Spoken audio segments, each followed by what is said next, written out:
बोलो सच्चिदानंद घन भगवान की जय।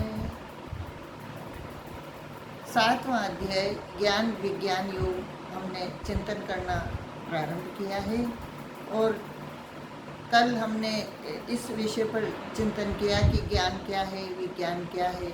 भगवान इस विषय को बता रहे हैं कि यह गूढ़ विषय है और मैं ही इसको जानवा रहा हूँ। और अर्जुन को भगवान ने प्रतिज्ञा की है कि मैं इस ज्ञान को विज्ञान सहित तुमसे कहूँगा, तुम इसको समझो, जानो। तो यानी ये भगवान जब अर्जुन से कह रहे हैं तो ये हम सब का जिम्मेदारी बनती है कि हम को ये ज्ञान विज्ञान सहित परमात्मा का जो ज्ञान है इसको जानना चाहिए। और ये मनुष्य जीवन में ही उपलब्ध हो सकता है, मनुष्य जीवन ही इसका अधिकारी है। और जीवों को तो इसका विवेक होता ही नहीं है, तो उनको इसका अधिकार भी कहाँ से होगा। इसलिए भगवान ने फिर भी कहा कि ऐसा ज्ञान मनुष्य जीवन में ही पाया जा सकता है, मनुष्य जीवन इसका अधिकारी है। लेकिन फिर भी हजारों मनुष्यों में कोई एक इसको जानने का प्रयास करता है और उनमें से भी कोई एक पाता है। तो इसका कारण भगवान ने ये बताया कि इसमें मेरी दुर्लभता नहीं है। भगवान दुर्लभ नहीं है, लेकिन हम जीव चलना ही नहीं चाहते। हम परमात्मा को पाने की जिज्ञासा ही नहीं करते, और जिज्ञासा नहीं करेंगे तो हम इस परमात्मा को कैसे जान पाएंगे। इसलिए जिज्ञासा क्यों नहीं करते। जिज्ञासा करना तो हमको मनुष्य जीवन का एक फर्ज है, वो करना ही चाहिए। लेकिन हम जिज्ञासा क्यों नहीं करते? क्योंकि हम प्रकृति में ही रचे पचे रह जाते हैं और प्रकृति से, माया से मोहित होने के कारण हम परमात्मा की तरफ चलने का निश्चय ही नहीं कर पाते। इस प्रकृति को भगवान बता रहे हैं कि ये मेरी प्रकृति मेरी ही है, मैं ही इसका स्वामी हूँ। और ये 2 प्रकार की है। ये प्रकृति कैसे जीव को बांधती है, इसका भगवान अब यहाँ से प्रारंभ कर रहे हैं।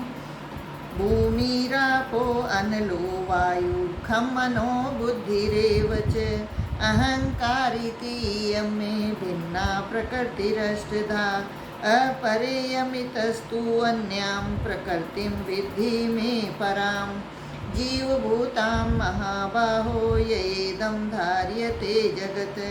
कि हे अर्जुन, पृथ्वी, जल, अग्नि, वायु, आकाश, मन, बुद्धि और अहंकार भी इस प्रकार ये 8 प्रकार से विभाजित मेरी प्रकृति है। ये अष्टधा प्रकृति भगवान ने कही है, 8 प्रकार की यह प्रकृति है।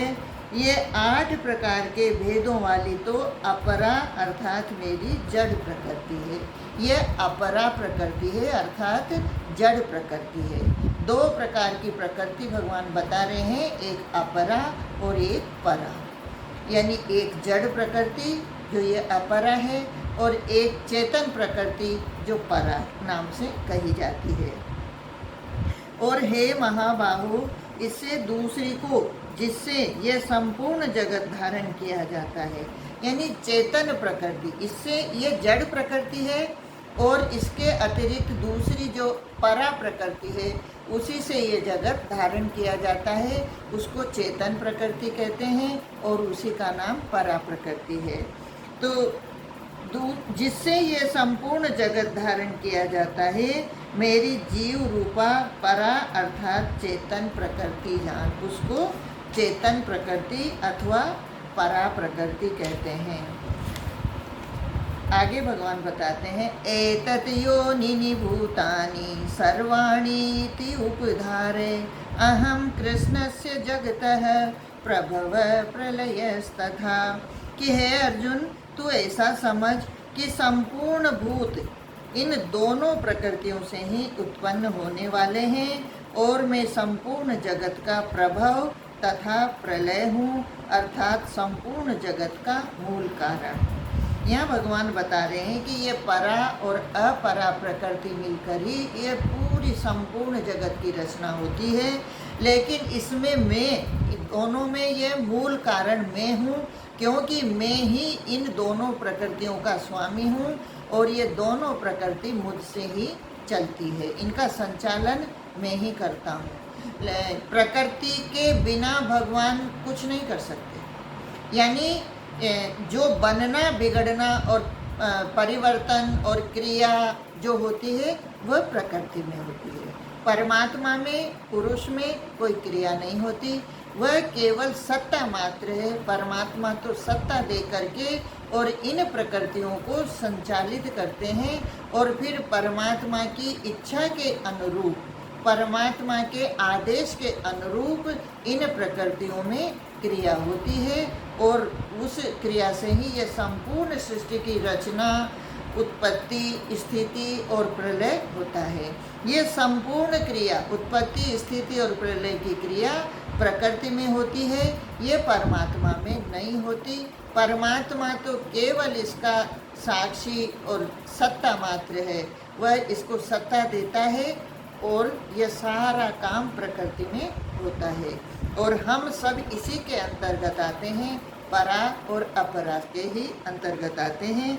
यानी ये जितने भी भूत प्राणी संसार में, सृष्टि में जितना भी जड़ चेतन सब प्रकार का व्यक्ति, वस्तु, द्रव्य, पदार्थ जो भी है, ये सब इन दोनों प्रकृति से ही उत्पन्न होता है। आगे भगवान बताते हैं, मत्तः परतरं नान्यत् किंचिदस्ति धनंजय, मयि सर्वम इदं प्रोतं सूत्रे मणिगणायु। इसलिए हे धनंजय, मुझसे भिन्न दूसरा कोई भी परम कारण नहीं है। यह संपूर्ण जगत सूत्र में सूत्र के मणियों के सदृश मुझ में गुथा हुआ है। अब देखिए भगवान यहाँ पर ये ज्ञान जो कहने जा रहे हैं ये सविज्ञान है, विज्ञान सहित है। यहाँ भगवान अब अपने आप को जनवा रहे हैं, अपना जो स्वरूप है उसको धीरे धीरे प्रकट कर रहे हैं और यही विज्ञान है। और इस तरह से अगर परमात्मा को जान लिया जाए, परमात्मा को समझ लिया जाए, तो परमात्मा भिन्न नहीं है, परमात्मा दूर नहीं है। यह परमात्मा बता रहे हैं कि हे धनंजय, मुझसे भिन्न दूसरा कोई भी परम कारण नहीं है। मतलब सबका मूल कारण, ये सृष्टि में जितने भी भूत प्राणी पैदा होते हैं, रहते हैं और फिर प्रलय को प्राप्त हो जाते हैं, यानी मिट जाते हैं, यह सब, इन सब का कारण मैं हूँ, परमात्मा है। परमात्मा के सिवाय इनका और कोई दूसरा कारण नहीं है।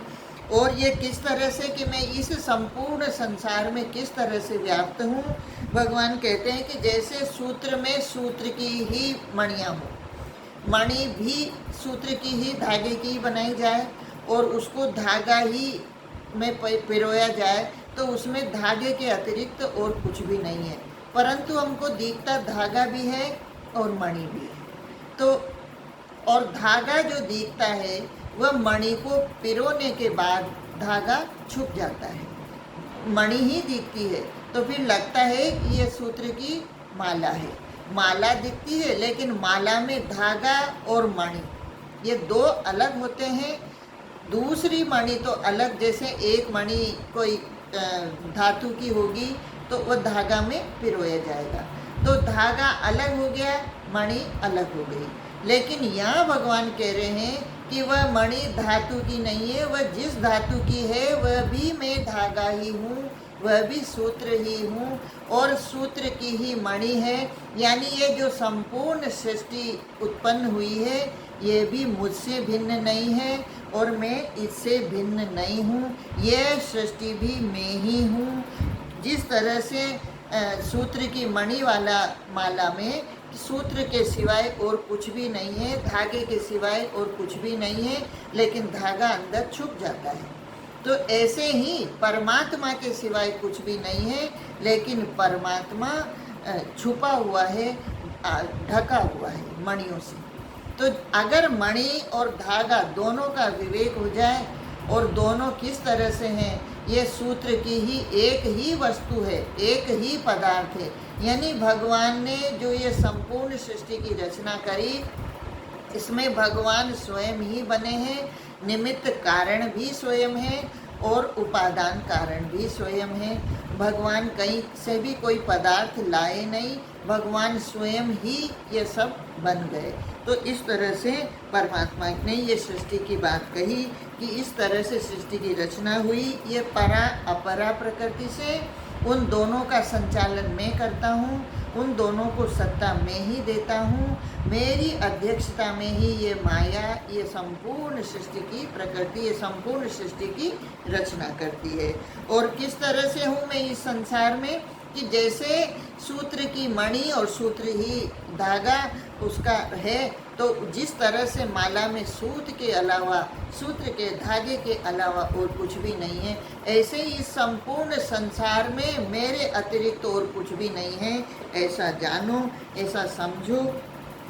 और फिर आगे भगवान और इसको स्पष्ट करते हैं।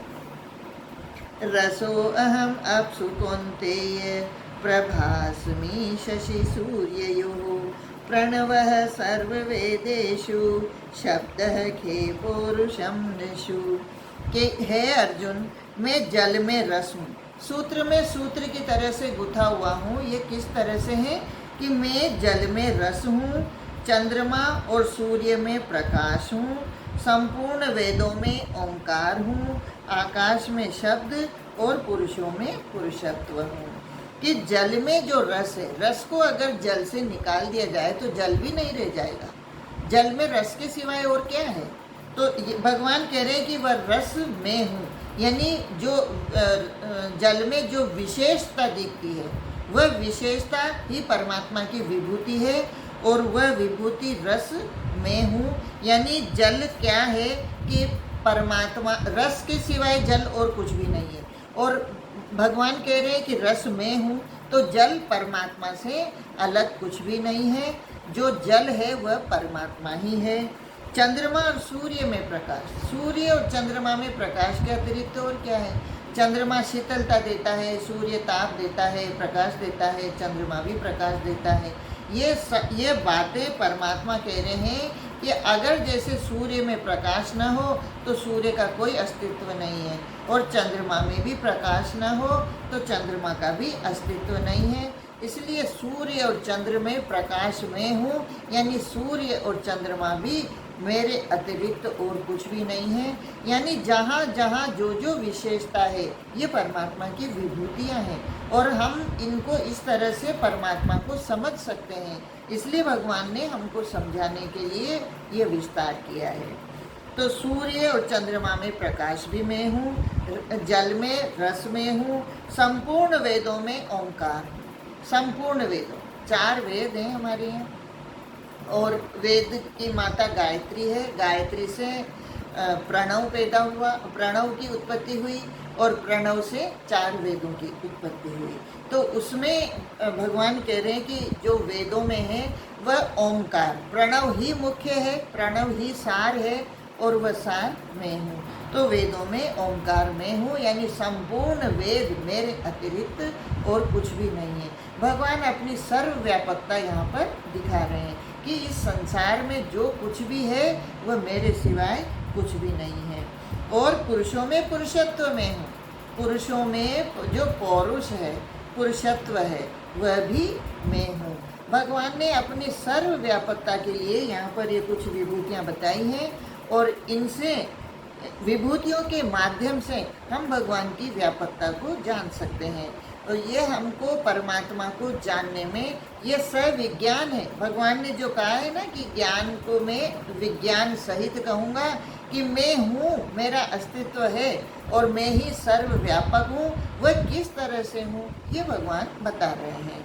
और ये बहुत ही सुंदर, इस तरह से जब भगवान ने अलग से अपने को समझाया, बताया कि इनमें इन विभूतियों के माध्यम से, तो उसको हम ठीक से समझ सकते हैं और परमात्मा के अस्तित्व को हम पकड़ सकते हैं। इसलिए ये बहुत ही सुंदर विषय है, इसको हमको बहुत ध्यान से समझना चाहिए।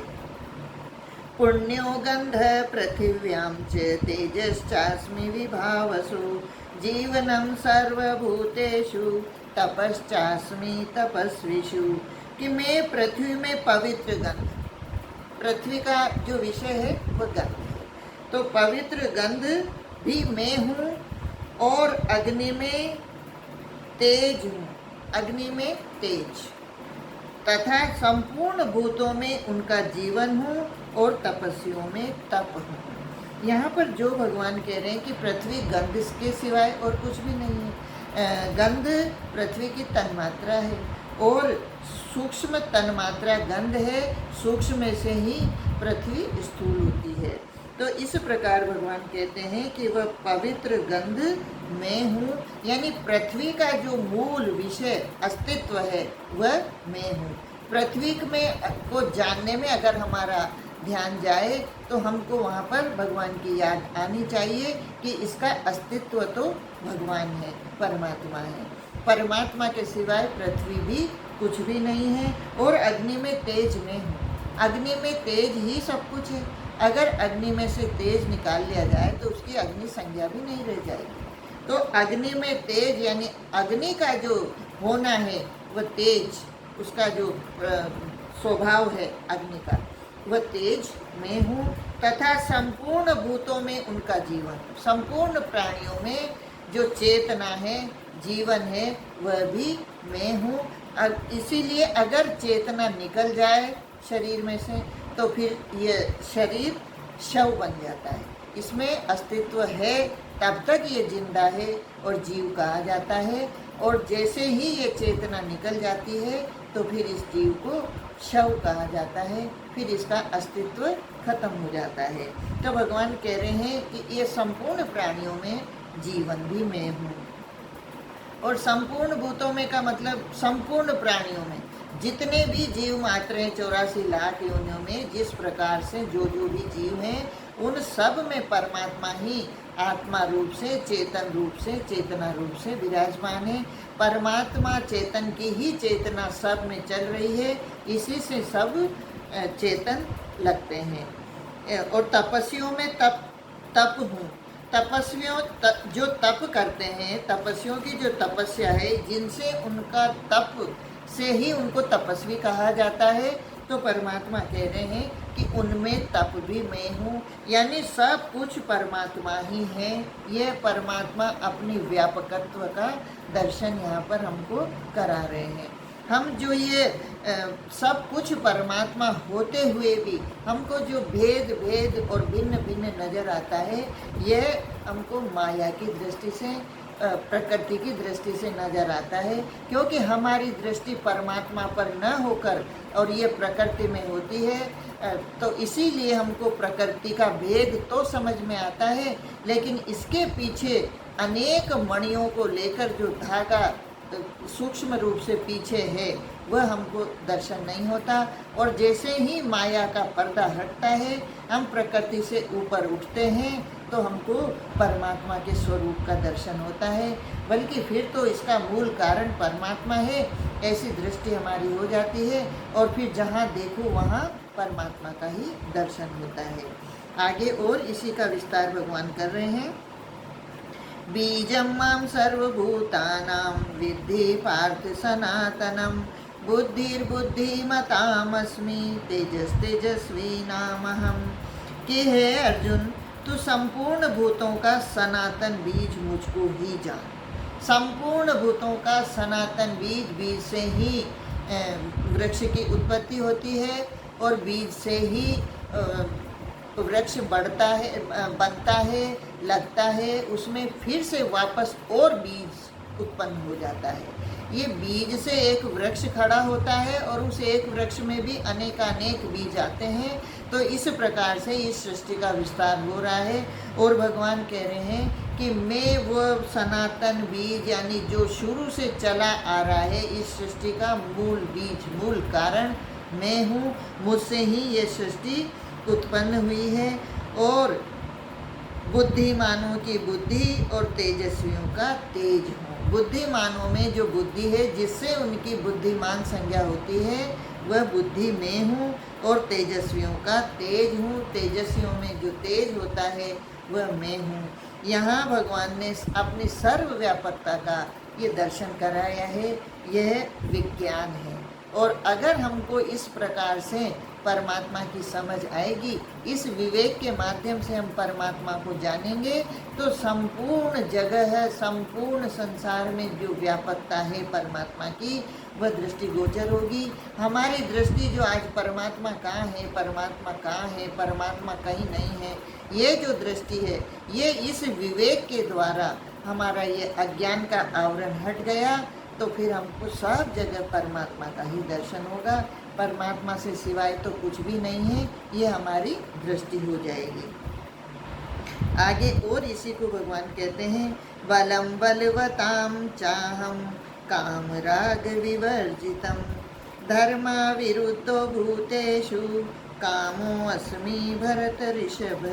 हे भरत श्रेष्ठ, भगवान बहुत ये विज्ञान सहित ज्ञान कह रहे हैं ना, तो जो जो ज्ञान की चर्चा भगवान कर रहे हैं तो अर्जुन को उसी प्रकार से संबोधन भी दे रहे हैं। भगवान अर्जुन को संबोधन देकर ही ये सारी बातें कर रहे हैं कि हे भरत श्रेष्ठ, भरत वंश में तू उत्पन्न हुआ है, इसलिए भरत वंशियों में तू श्रेष्ठ है। क्यों? क्योंकि ऐसी जिज्ञासा तूने करी है और इस जिज्ञासा के कारण ही तेरा ये श्रेष्ठत्व है। यानी श्रेष्ठ कौन है? जो परमात्मा की तरफ चलना चाहे, जो परमात्मा को जानना चाहे, जो परमात्मा से मिलना चाहे, वही मनुष्यों में श्रेष्ठ है।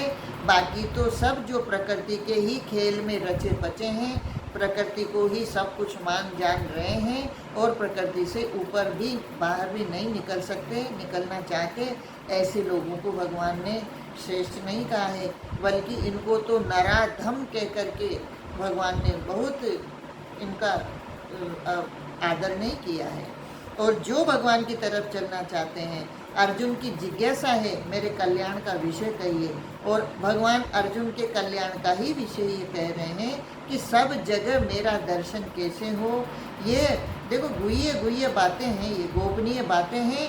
भगवान का दर्शन भगवान स्वयं करने की कला दे रहे हैं और इस कला से ही हम भगवान को देख सकते हैं, पा सकते हैं। इसलिए आगे और भगवान कहते हैं कि हे भरत श्रेष्ठ, मैं बलवानों का आसक्ति और कामनाओं से रहित बल अर्थात सामर्थ्य हूँ। बलवानों की सामर्थ्य कैसी? उसमें विकार नहीं है। बलवान होने पर जीव को अहंकार आ सकता है और मेरा ये बल सदा बना रहे, ऐसी आसक्ति उसमें हो सकती है। लेकिन यहाँ भगवान कह रहे हैं आसक्ति और कामनाओं से रहित, क्योंकि बलवान जहाँ बल आएगा वहाँ पर आसक्ति, मैं बलवान हूँ, ये एक अहंकार भी आएगा और उस अहंकार के कारण वह गलत कार्य भी कर सकता है। वह कितनी ही कामनाओं को पूरा करने के लिए भी अपने बल का प्रयोग कर सकता है। इसलिए भगवान यहाँ पर कह रहे हैं कि वह जो कामनाओं वाला बल है वह तो प्रकृति के साथ मिला हुआ है, वह शुद्ध नहीं है। इसलिए आसक्ति और कामनाओं से रहित जो बल है, वह सामर्थ्य है, वह मैं हूँ। अब जिसमें आसक्ति और कामना नहीं है, वह बल तो सबके लिए परोपकारी बनेगा, सबका उपकार ही करेगा, सबका हित ही करेगा। वह किसी का हानि नहीं कर सकता, किसी की नुकसान नहीं कर सकता। और इसलिए भगवान ने यहाँ पर अपना जो मूल स्वरूप कि बलवान तो हो सकता है, लेकिन वह कामनाओं में लग जाए तो एक दूसरे का हक छीन कर भी जीव खुद पा लेता है, वो बल भगवान नहीं है। भगवान कहते हैं कि वह बल तो उसका एक न एक दिन क्षीण हो जाने वाला है, वह तो नष्ट होने वाला है। लेकिन ये जो आसक्ति और कामनाओं से रहित जो बल है, जो सामर्थ्य है, यह मैं हूँ और भगवान होने के नाते इसका कभी क्षय नहीं होता। ये सदा परमात्मा के सत्य स्वरूप की तरह से सदा रहता है और सब भूतों में धर्म के अनुकूल अर्थात शास्त्र के अनुकूल काम हो। यहाँ भगवान काम भी अपने आप को बता रहे हैं, जबकि काम को निंदनीय भी बताया है, लेकिन भगवान ने काम को निंदनीय नहीं बताया है। भगवान ने कहा है कि धर्म के अनुकूल काम, जो धर्म के अनुकूल चलता है, धर्म के प्रतिकूल यानी जो काम अधर्म करवाता है, वह काम परमात्मा नहीं है। यानी जो कुछ भी सत्य होता है, जो कुछ भी हितकारी है और जो कुछ भी प्रकृति से परे है, प्रकृति में है लेकिन वह प्रकृति से के अधीन नहीं करता, वह प्रकृति से हमको ऊपर उठाता है। वह सब भगवान की विशेषताएं हैं, वह सब भगवान की विभूतियां हैं। और इस प्रकार इन विभूतियों को जानकर, इन विभूतियों को समझकर, इनका विवेक करके हम परमात्मा को जान सकते हैं, हम परमात्मा को पा सकते हैं और परमात्मा से हम अपने अभिन्नत्व का ज्ञान कर सकते हैं कि परमात्मा ही इस संपूर्ण सृष्टि में है, संपूर्ण संसार में परमात्मा ही व्यापक है, परमात्मा के सिवाय और कुछ भी नहीं है। ऐसा यहाँ पर भगवान ने स्पष्ट किया है। आगे और भगवान कहते हैं, ये च एव सात्विका भावा राजसास्तामसाश्च ये मत्त एव इति तान् विद्धि न तुहं तेषु ते मयि। और भी जो सत्व गुण से उत्पन्न होने वाले भाव हैं। अब यहाँ तो अभी तक तो भगवान ने बाहर की स्थूल सृष्टि की चर्चा की है। अब आगे भगवान कहते हैं कि और जो भी सत्व गुण से उत्पन्न होने वाले भाव हैं और जो रजोगुण से तथा तमोगुण से होने वाले भाव हैं, उन सबको तू मुझसे ही होने वाले हैं ऐसा जान। यानी जो सत रज तम, ये जो सत्व गुण, रजगुण और तमोगुण के जो भाव उत्पन्न होते हैं हमारे में, ये भी परमात्मा से ही उत्पन्न होते हैं। देखिए, हम कहें कि जैसे रजोगुण और तमोगुण व्यर्थ है अथवा निंदनीय है, लेकिन अगर रजोगुण नहीं होगा तो हम कर्म में प्रवृत्त नहीं हो सकते, और तमोगुण नहीं होगा तो हम नींद भी नहीं कर सकते, तो इस प्रकार से विश्राम नहीं ले सकते। तो इस प्रकार से कोई भी व्यर्थ नहीं है। परमात्मा की सृष्टि में जो जो भी भगवान ने बनाया है, परमात्मा ने जिस जिसका निर्माण किया है, वह कोई भी निष्प्रयोजन नहीं है। सब किसी न किसी प्रयोजन से हेतु है, और उनको अगर हम विवेक पूर्वक उपयोग में लेते हैं, जैसे सत्व गुण का भी सदुपयोग किया जाए, तो सत्व गुण हमको परमात्मा से मिलाने वाला हो जाता है और परमात्मा से अभिन्नत्व का दर्शन करा देता है। लेकिन सत्व गुण को भी अगर भोगा जाए, उसका भी अगर आनंद लेने लग जाएं हम, और ये सदा बना रहे ऐसी कामना करने लग जाएं, तो वह सत्व गुण का भाव जो कल्याण करने वाला है, परमात्मा से मिलाने वाला है, वह भी हमको बांधने वाला हो जाएगा। उसका भी कहीं न कहीं आग्रह, कामना आई जाएगी, और हम जो जीवन मुक्त और जन्म मरण से मुक्त हो सकते हैं, उसमें बाधा लग जाएगी। और जो रजोगुण तमोगुण वाले भाव हैं, ये रजोगुण तमोगुण वाले भाव भी अगर हितकारी, हित के हेतु से किए जाएं, तो ये भी उत्तम है, और ये सब भी परमात्मा से ही उत्पन्न होने वाले हैं। परंतु भगवान कहते हैं कि ये सारे भाव मुझसे ही उत्पन्न होते हैं, लेकिन मैं उनमें नहीं हूँ और वे मुझ में नहीं हैं। परमात्मा यानी इन तीनों गुणों से परे है, निर्लिप्त है। इन तीनों गुणों में ये सब प्रकृति का कार्य है। गुण प्रकृति का कार्य है, और प्रकृति का कार्य होने के नाते ये प्रकृति में सब जगह ओत-प्रोत हैं। कहीं कम ज़्यादा इनकी हो सकती है, कहीं सत्वगुण ज़्यादा है, कहीं रजोगुण ज़्यादा है, कहीं तमोगुण ज़्यादा है। इनकी इन होने में तो फिर भी ऊंच नीच का फर्क है, लेकिन ये होते सब जगह हैं। और ये जो संपूर्ण सृष्टि है, ये त्रिगुणात्मक है। इन गुणों से रहित सृष्टि में कुछ भी नहीं है। ये तीन गुणों को ही लेकर के संपूर्ण सृष्टि की रचना होती है, और ये प्रकृति का कार्य होने से प्रकृति में सदा रहते हैं। इनमें से कभी एक या दो गुण भी इधर उधर नहीं हो सकते, ये सदा रहते हैं। लेकिन इन गुणों को हम समझें और विवेक पूर्वक इनका सदुपयोग करते हुए हम इनसे अपना कल्याण कर सकते हैं। तभी तो ये भगवान ने बनाए हैं। अगर ये हमको बांधने वाले ही होते, तो परमात्मा हमको बांधने का प्रयास थोड़ी कर रहे हैं। परमात्मा तो हमको इनसे ऊपर उठा करके और अपने साथ एकीकरण करके, एक ही भाव करके अपने से मिलाने का प्रयास, अपने से अभिन्न होने का प्रयास हमको कर रहे हैं, और वही ज्ञान विज्ञान यहाँ पर बता रहे हैं। तो इस प्रकार से ये तीनों गुण परमात्मा में नहीं है। परमात्मा इन तीनों गुणों से परे है, और ये गुण प्रकृति के हैं। और जैसे प्रकृति का स्वामी, प्रकृति का मालिक और प्रकृति का मूल कारण परमात्मा है, ऐसे ही इन गुणों के भी कारण परमात्मा है। और ये गुण उनका कार्य होने से, प्रकृति का कार्य तो है लेकिन प्रकृति भी परमात्मा की है, परमात्मा से हुई है, इसलिए परमात्मा इनका कारण होने से, ये कार्य होने से परमात्मा को नहीं बांध सकते। परमात्मा में लय तो हो सकते हैं लेकिन परमात्मा में ये विकृति पैदा नहीं कर सकते। इसलिए परमात्मा इन तीनों गुणों से परे रहता है।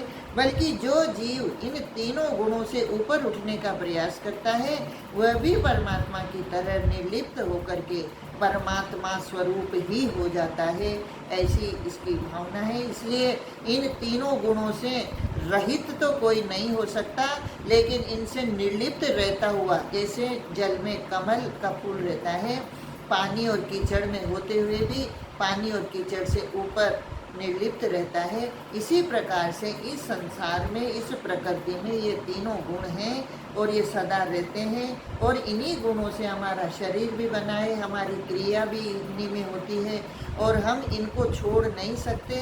तो इनके रहते हुए ही हम इनका विवेक करके और इनका सदुपयोग करके हम इन गुणों से ऊपर उठ सकते हैं और ऊपर उठकर परमात्मा से एक ही भाव कर सकते हैं।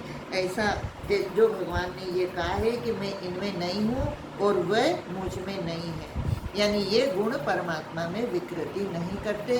जीव भी जब परमात्मा की तरफ चलने लगता है तो ये गुण जीव को बांधते नहीं हैं, ये उसमें विकृति पैदा नहीं करते हैं। और इस प्रकार से वह इन तीनों गुणों से ऊपर होकर के वह भी गुणातीत हो सकता है, गुण से रहित नहीं हो सकता, गुणातीत हो सकता है। इस प्रकार से भगवान ये कह रहे हैं कि ये मुझ में नहीं है और मैं उनमें नहीं हूँ। ऐसा यहाँ आज के लिए बस इतना ही, फिर आगे और हम चर्चा करेंगे। जय श्री कृष्ण।